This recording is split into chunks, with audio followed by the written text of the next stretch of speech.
Hello students, welcome back to your own learning platform Vedika Commerce classes. Today we are going to do some examples of specific fund.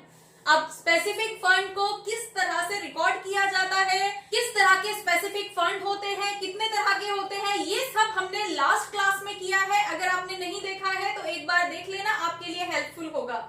ठीक है, आज हम कुछ illustrations लेने जा रहे हैं, कुछ एग्जांपल्स इसके सॉल्व करने जा रहे हैं और कैटेगराइज करेंगे उस फंड का कितना अमाउंट बैलेंस शीट में कहां रिकॉर्ड होगा और कितना अमाउंट हमारा इनकम एंड एक्सपेंडिचर अकाउंट में जाएगा और कब जाएगा. ठीक है, ये वो अमाउंट है जहां पे स्टूडेंट्स नॉर्मली कंफ्यूज रहते हैं. तो होपफुली इस क्लास के बाद आपकी कंफ्यूजन दूर होगी अगर आप थोड़ा सा कंसंट्रेशन से पढ़ेंगे.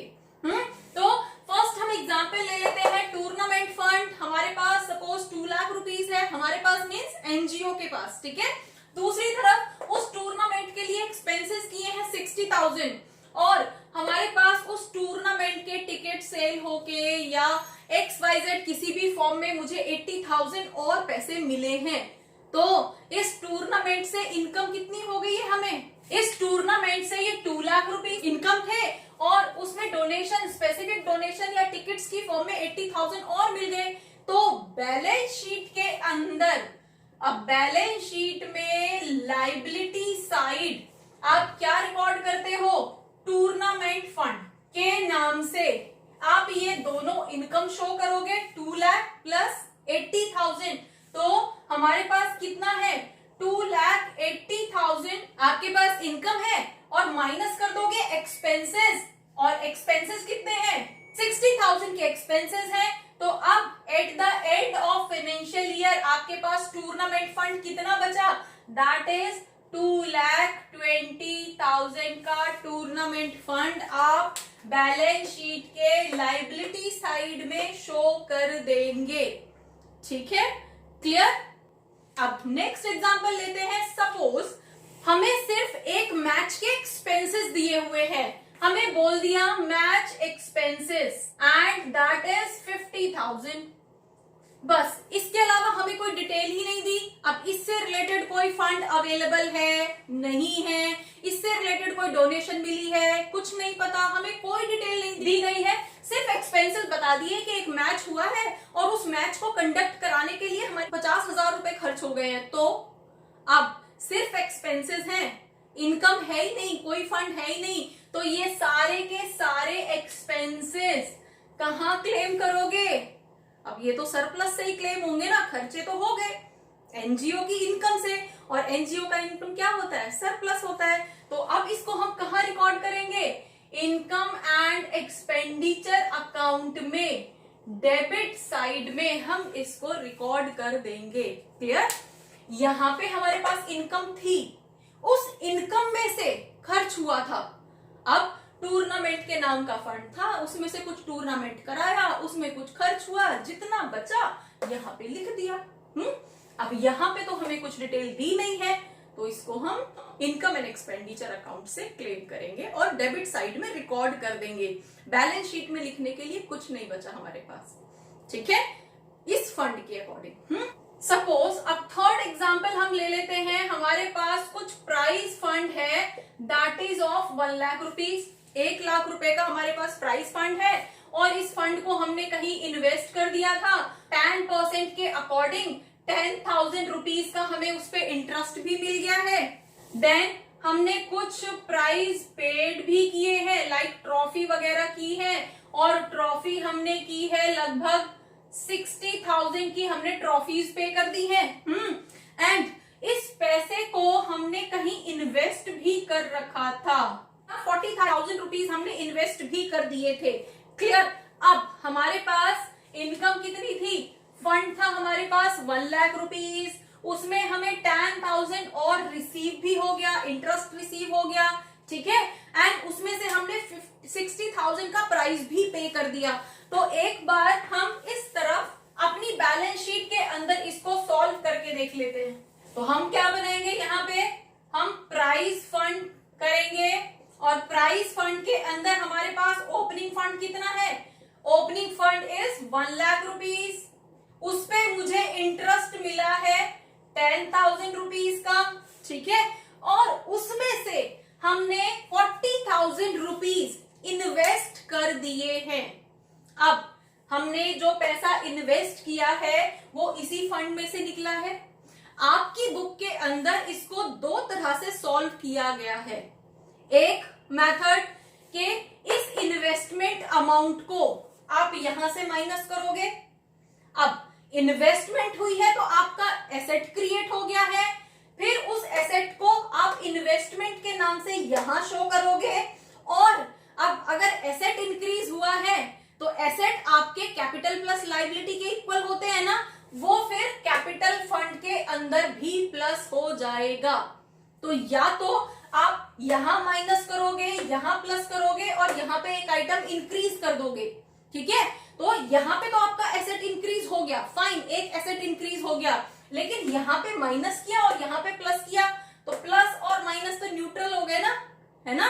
कैपिटल फंड में प्लस कर रहे हो और इन्वेस्टमेंट में माइनस कर रहे हो, तो 40,000 प्लस 40,000 माइनस, ये तो न्यूट्रल हो गया।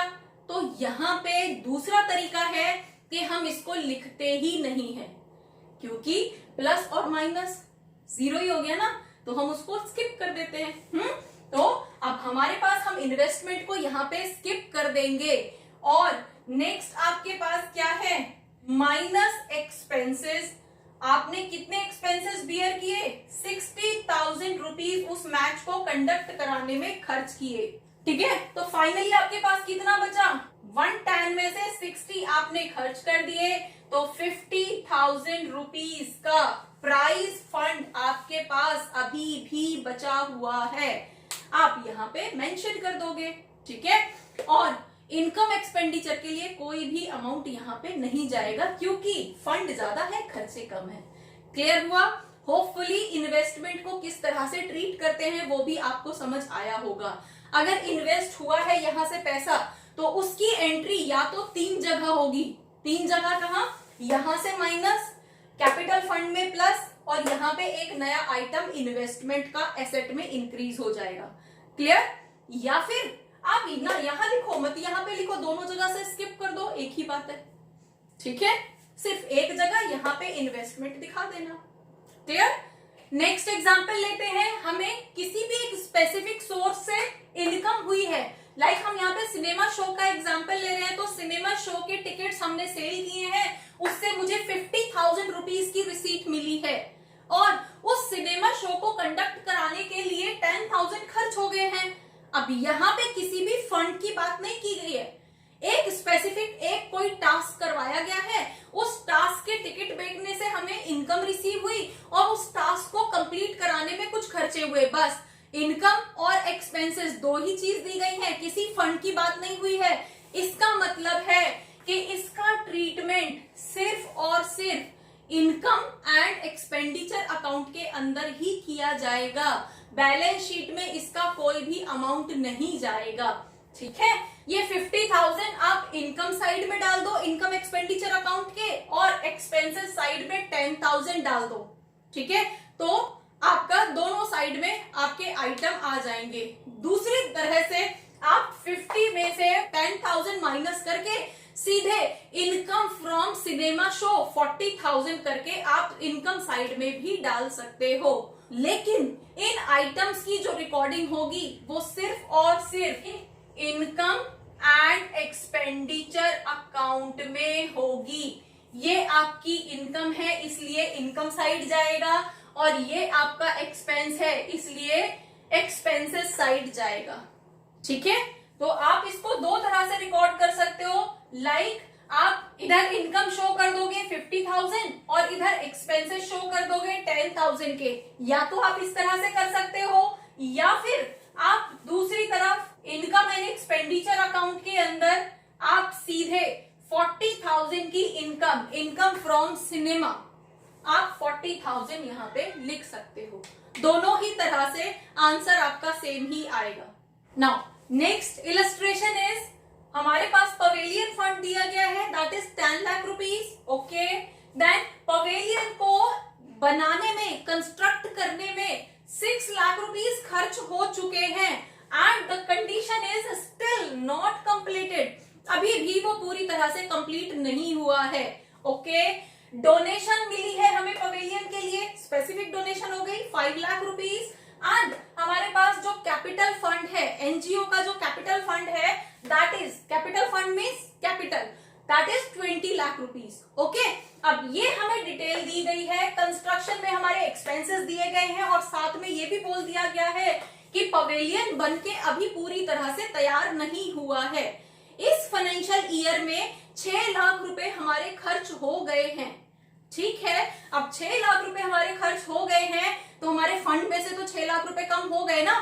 दूसरी तरफ 6 लाख रुपए का एसेट क्रिएट हो गया हमारा, और जब एसेट क्रिएट हो गया तो कैपिटल भी तो इंक्रीज हो गया। अब एसेट के इक्वली तो होगा, कैपिटल प्लस लायबिलिटीज इक्वली तो होता है, तो अगर एसेट में इंक्रीज हुआ है तो कैपिटल में भी इंक्रीज होगा, है ना। कोई भी प्रॉफिट, कोई भी लॉस हम अकाउंटिंग इक्वेशंस के अंदर 11th क्लास में कैपिटल में ही तो एडजस्ट करते थे, तो उसकी रिकॉर्डिंग हम कैसे करेंगे। लाइक ये हमारी बैलेंस शीट है, इधर लायबिलिटीज, इधर हमारे एसेट्स होते हैं। नाउ सबसे पहले हम क्या लिखते हैं, कैपिटल ना, और यहाँ पे हम क्या लिखेंगे, कैपिटल फंड। ठीक है, अब कैपिटल फंड जो है वो हमारे पास 20 लाख का अवेलेबल है। ओके फाइन, ठीक है। दूसरी लायबिलिटी आ जाती है हमारे पास पवेलियन फंड। अब पवेलियन फंड की कैलकुलेशन कर लेते हैं। ओपनिंग फंड मेरे पास कितना था पवेलियन का, opening fund was 10 lakh rupees. अब उसके लिए मुझे डोनेशन कितनी मिल गई है, डोनेशन 5 लाख रुपीज मिल गई है, टोटल 15 हो गया। ठीक है, अब इसमें से हमने उसको कंस्ट्रक्शन के लिए जो पैसा खर्च हो गया है that is 6 lakh rupees. Fine, अब यहां पे हमारे 6 लाख रुपीज खर्च हुए हैं, तो अब हमारे पास पवेलियन बना नहीं है पूरी तरह से, लेकिन 6 लाख रुपए का एसेट तो क्रिएट हो ही गया ना। ठीक है, 6 लाख रुपए का तो बन ही गया। ठीक है, तो एक एसेट हम यहाँ पे फिक्स्ड एसेट में पवेलियन के नाम से 6 लाख रुपीज की रिकॉर्डिंग कर देंगे, एक एसेट इंक्रीज हो गया। फाइन, तीसरी एंट्री, अब यहां से कम हुए हैं, यहां हमारा एसेट क्रिएट हो गया, और अब ये आएगा इधर प्लस सरप्लस जो भी रहेगा वो तो हम नॉर्मली करते ही हैं, और प्लस हमारा पवेलियन फंड, और पवेलियन हमारा 6 लाख रुपीज का हो गया है। ठीक है, तो अब एक फंड की कितनी एंट्रीज हुई हैं, 3। जैसे अभी हम इन्वेस्टमेंट के केस में पढ़ रहे थे, है ना, इन्वेस्टमेंट के केस में भी तो वही पढ़ रहे थे कि हमने 4 लाख रुपीज या 40,000 रुपीज हमने कहीं इन्वेस्ट कर दिया, तो अब यहाँ पे 6 लाख माइनस है, यहाँ पे 6 लाख प्लस है, तो ये अमाउंट क्या हो गया, न्यूट्रल हो जाएगा। तो इन दोनों को हम चाहे तो स्किप भी कर सकते हैं, है ना। उस केस में जहां पे हमारा एसेट जो है वो कंप्लीट हो चुका है, वहां पे हम सिर्फ ये वाली एक एंट्री डालेंगे तो काफी है, सिर्फ एसेट साइड में डाल देंगे काफी होगा, अगर ये पवेलियन पूरी तरह से बन चुका होता तो। ठीक है, फिर हमें ये दोनों एंट्री करने की जरूरत नहीं पड़ती, लेकिन क्योंकि कंडीशन लगा दी नॉट कंप्लीटेड, तो अब हमें ये 3 जगह दिखाना पड़ेगा। हमारे पास पवेलियन फंड का पैसा अब 9 लाख रुपीज बचा है, 15 था, 6 खर्च हो गए। अब एसेट में 6 लाख प्लस हो गया है, इंक्रीज हो गया, एक एसेट इंक्रीज हो गया पवेलियन नाम का। और दूसरी तरफ मेरे पास कैपिटल फंड कितना हो गया, 26 लाख, 20 था, 6 लाख का एक और एसेट बढ़ जाने की वजह से टोटल कैपिटल इंक्रीज हो गया। तो इस तरह से हम अपने फंड की अकाउंटिंग करते हैं। होपफुली आपको समझ आया होगा। For more numerical calculations and many more concepts, keep watching, keep learning. Thank you.